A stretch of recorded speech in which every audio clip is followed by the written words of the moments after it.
Question number 3, 1,5, 2,3 আৰু -2, -11 বিন্দু তিনিটা একেৰেখীয় হয় নে নহয় নিৰ্ণয় কৰা। মানে এই বিন্দু তিনিটা একেৰেখীয় হয় মানে একেডাল ৰেখাতে আছে নে নাই সেইটো আমি নিৰ্ধাৰণ কৰিব লাগে। তিনিটা বিন্দু কেতিয়া একেৰেখীয় হ'ব মানে একেডাল ৰেখাত থাকিব। এডাল ৰেখা অংকন কৰিছো ধৰক এডাল। এতিয়া ইয়াত আমি তিনিটা বিন্দু ধৰি লৈছো। ধৰো এইটো এটা আৰু এইটো এটা। তিনিটা বিন্দু আছে। ইহঁতৰ ধৰি লৈছো আমি নাম দিছো আমি A, B আৰু C।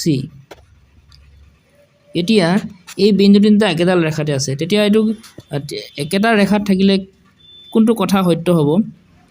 AB দূৰত্ব প্লাছ BC দূৰত্ব সমান কিমান হ'ব?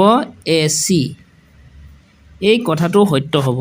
এৰ পৰা B লৈ যিটো ডিসটেন্স দূৰত্ব মানে AB প্লাছ B ৰ পৰা C ৰ দূৰত্ব মানে BC। এই দুটা দূৰত্ব যোগ কৰিলে তাৰ যোগফলটো কাৰ সৈতে সমান হ'ব? AC ৰ সৈতে সমান হ'ব। AC মানে এৰ পৰা C ৰ দূৰত্ব। গতিকে এই বিন্দু তিনিটা যে একেৰেখীয় হ'ব তাৰে এইটো আমি প্ৰমাণ দিব লাগিব। যিকোনো দুটা দূৰত্বৰ যোগফল আন এটা দূৰত্বৰ সৈতে সমান হ'ব। AB plus BC = AC হ'ব। গতিকে আমি এই বিন্দু তিনিটাৰ নাম দিম A, B আৰু C। আমি কি লিখিম? ধৰা হ'ল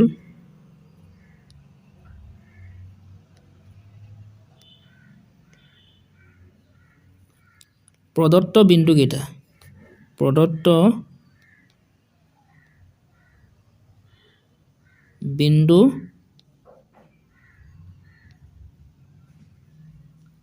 তিনিটা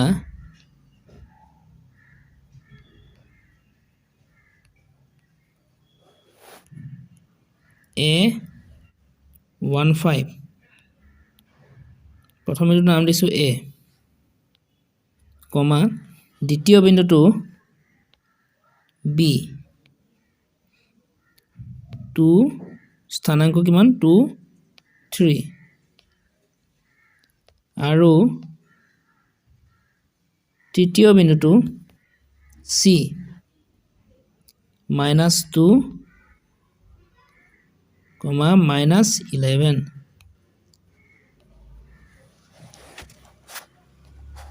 এতিয়া আমি কি কৰিম? বিন্দুবিলাকৰ মাজৰ দূৰত্ববিলাক নিৰ্ণয় কৰিম। এতিয়া দূৰত্ব সূত্ৰ মতে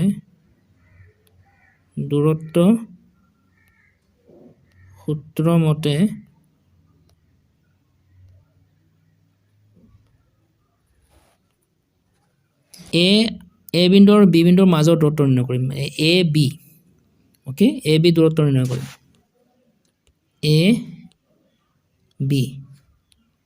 AB সমান কিমান হ'ব? সূত্ৰটো কি আছিলে? Square root of x1 - x2 whole square plus y1 - y2 whole square. আৰু x1 y1 x2 y2 আপোনালোকে গম পালেই। গতিকে x1 মানে হৈছে আমি প্ৰথম বিন্দুটো আমি A বিন্দু ধৰিম আৰু দ্বিতীয় বিন্দু হৈছে B বিন্দু। গতিকে x1 মানে প্ৰথম বিন্দুৰ x স্থানাংক কিমান আছে? 1 আছে। গতিকে আমি 1 লিখিম। মানে প্ৰথম বিন্দুটোৰ মানে প্ৰথম সংখ্যাটো আৰু দ্বিতীয় বিন্দুটোৰ প্ৰথম সংখ্যাটো এই দুটা বিয়োগ কৰিলে হ'ল। নেক্সট কি কৰিব লাগিব? প্ৰথম বিন্দুটোৰ দ্বিতীয় সংখ্যাটো আৰু দ্বিতীয় বিন্দুটোৰ দ্বিতীয় সংখ্যাটো। দ্বিতীয় সংখ্যাটোৰ লগত দ্বিতীয় সংখ্যাটো বিয়োগ আৰু প্ৰথম সংখ্যাটোৰ লগত প্ৰথম সংখ্যাটো বিয়োগ। সেইটো মনত ৰাখিলে হ'ল। ওকে, এতিয়া কি হ'ব? x1 মানে 1 মাইনাছ আৰু x2 মানে কি? x2 মানে এইটো 2 নম্বৰটো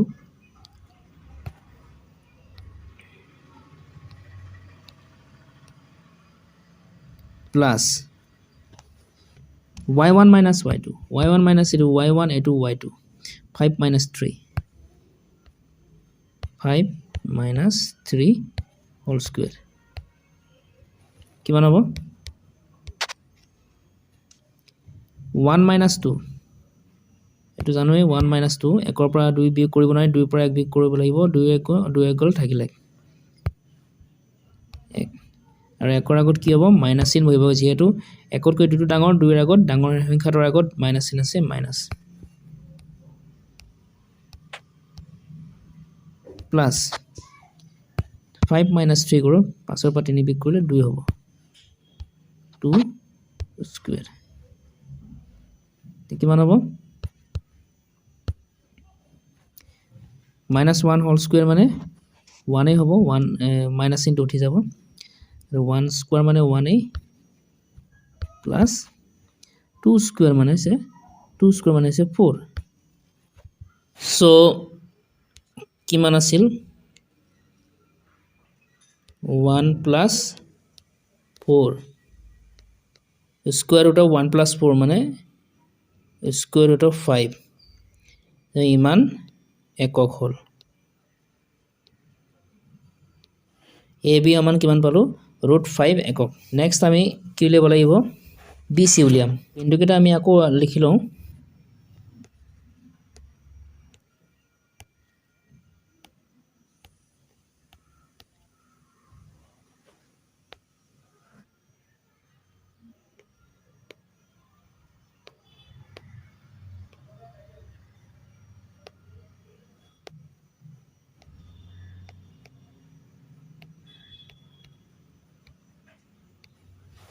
এতিয়া আমি হেৰি কৰিম BC দূৰত্বটো উলিয়াম এটো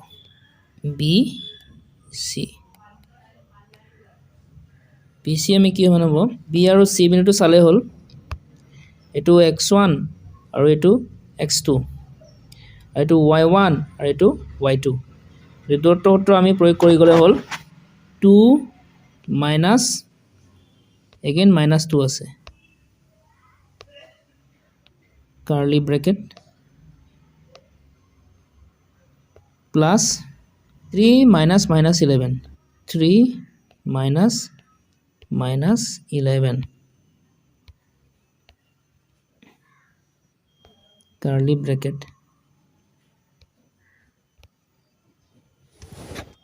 নেটো আমি নিৰ্ধাৰণ কৰিলে হল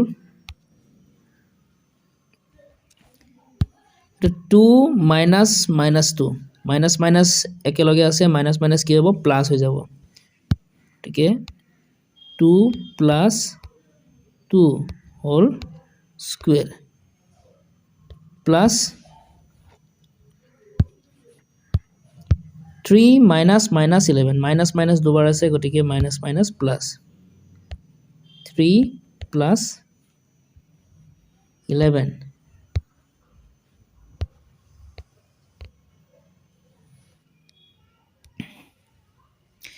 2 plus 2 4 square plus আৰু 3 11 3 14 14 square এতিয়া আমি যদি হেৰি কৰো এটো কিমান হ'ব 16 4 স্কয়াৰ মানে 16 plus 14 স্কয়াৰ মানে 14 * 14 196 196 এটা যোগ কৰিলে কিমান পোৱা যাব 212 সম্ভৱতঃ ইয়াৰ বৰ্গমূল নাই অনিৰ্ণেয় এতিয়া আমি লাষ্টত AC নিৰ্ণয় কৰিব লাগিব আমি বিন্দুকেইটা লিখি লওঁ AC কি আছিল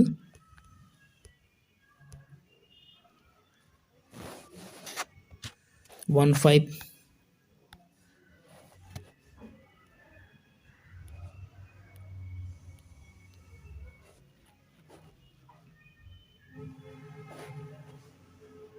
-2 -11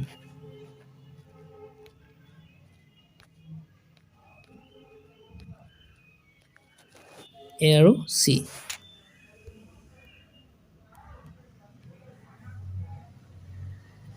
প্ৰথম সংখ্যাটো আমি বিয়োগ কৰো 1 minus এটো 70 মাইনাস আকৌ এগেইন মানে এটো মাইনাস আছে মাইনাস ইয়াত -2 আছে গতিকে -2 -2 curly bracket plus পিছৰ সংখ্যা দুটা 5 minus again minus 11 5 minus 11 bracket close curly bracket square এতিয়া এটা আমি কৰো মাইনাস মাইনাস কি হৈ যাব প্লাস যাব এটো মাইনাস আৰু এটো মাইনাস প্লাস হৈ যাব 1 plus 2 whole square plus এটো ঠিক তেনেকে 5 minus minus plus যাব 5 minus plus 11 whole square কিমান হ'ব ultimately 1 plus 2 3 square plus 5 plus 11 16 square সমান 3 square মানে 9 আৰু 16 square মানে 16 256 256 এটা যোগ কৰিলে আমি কিমান পোৱা যাব 9 6 15 5 উকলিলে 1 5 1 6 265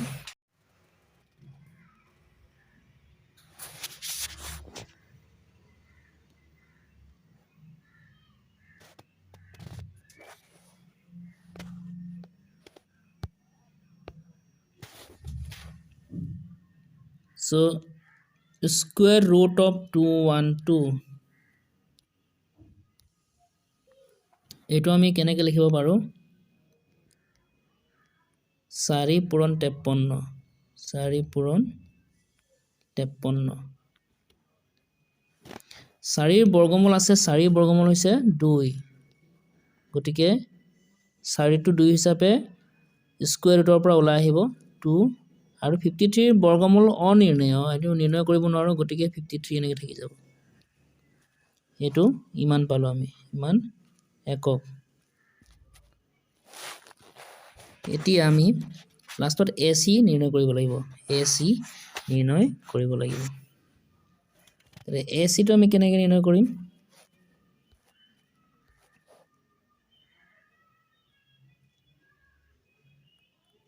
আমি বিন্দুকেইটা লিখি লওঁ AC কি আছিল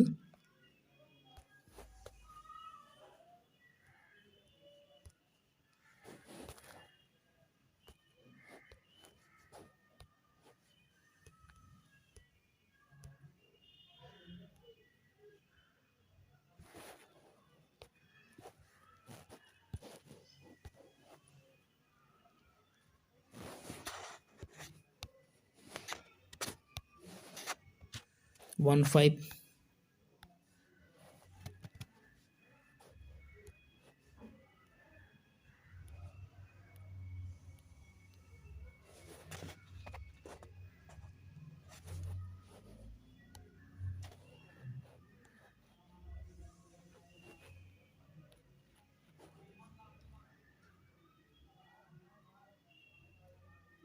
C টো কিমান আছিল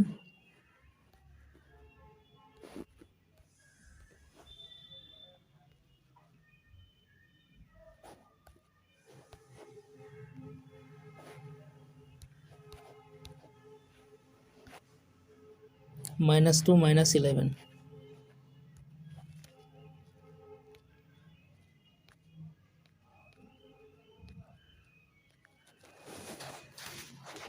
এতিয়া আমি AC নিৰ্ণয় কৰা যাওক A আৰু C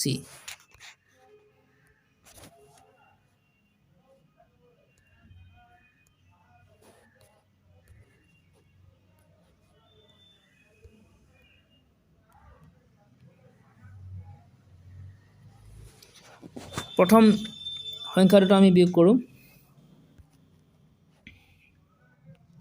1 মাইনাস এটো 70 মাইনাস আকৌ এগেইন মানে এটো মাইনাস আছে মাইনাস ইয়াত -2 আছে গতিকে -2 minus 2 curly bracket plus পিছৰ সংখ্যা দুটা 5 minus again minus 11 5 minus minus 11 bracket close curly bracket square এতিয়া এটা আমি কৰো মাইনাস মাইনাস কি হৈ যাব প্লাস যাব এটো মাইনাস আৰু এটো মাইনাস প্লাস হৈ যাব 1 plus 2 whole square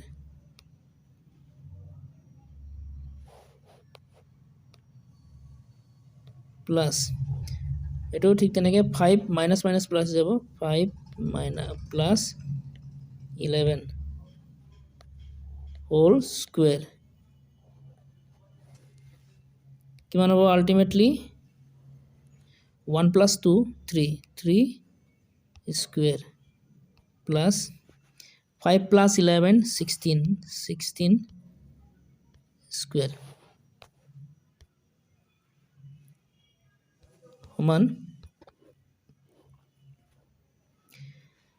3 square মানে 9 আৰু 16 square মানে 16 256 256 এটা যোগ কৰিলে আমি কিমান পোৱা যাব 9 6 15 5 কৰিলে 1 5 1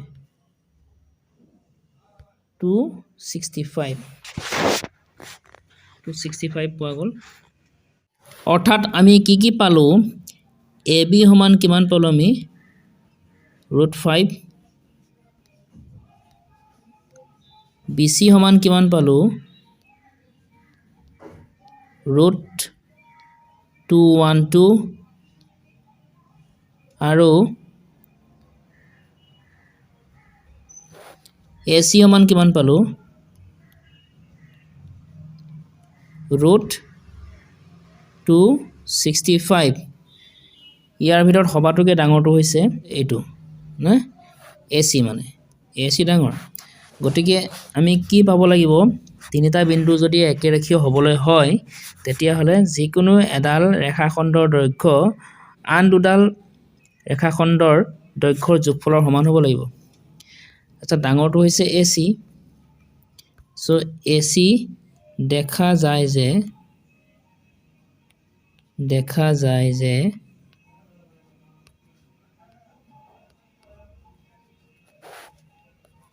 কি দেখা যায় যে AC is not equal to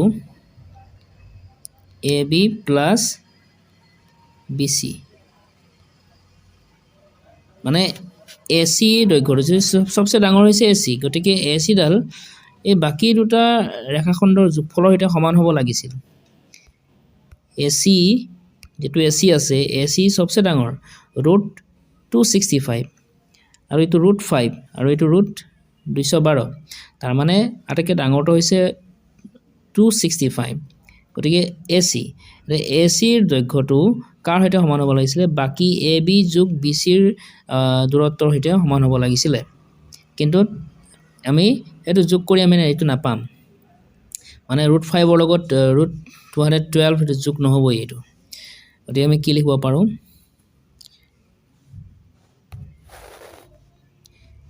এতেকে প্ৰদত্ত বিন্দু তিনিটা একেৰেখীয় নহয় প্ৰদত্ত বিন্দু তিনিটা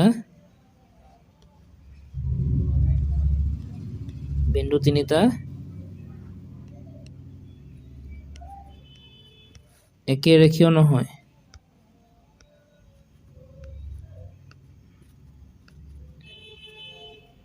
একেৰেখীয় নহয়